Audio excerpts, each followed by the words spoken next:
چی را گرفته هر که گرفته بیان میدان هم بگیرن و در میدان هم اصلا چک و چک پوینت و استقامت و گپای وجود نداره دیگه. خداوند خیر کنه دیگه پوش بریم تو رکوسیت نیست.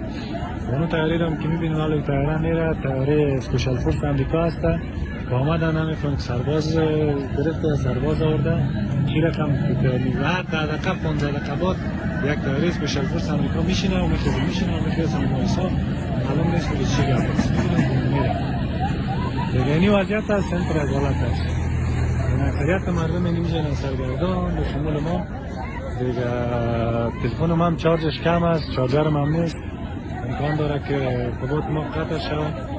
این قدر مردم امیدوار ساختن باز به صرف تاریخ یا ما این قدر مسافره ما منتظر زمین امیدوارانه استادیم ببینیم چی میشه. اونو خانه ما میبینیم و میگه لایس استاد شدیم.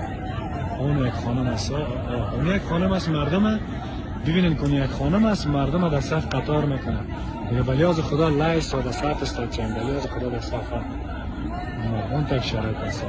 اون آدم زیر پای افتاده لغتش کردن پایش به اون تک وضعیت رسیده. اون خانم کلا گیر اینجا قطار که درش میبینیم دیگه. صف بسته کنیم پشت سر بریم صف بسته کنیم اگه میخوایم بریم از ملک بریم صف بسته کنیم ولی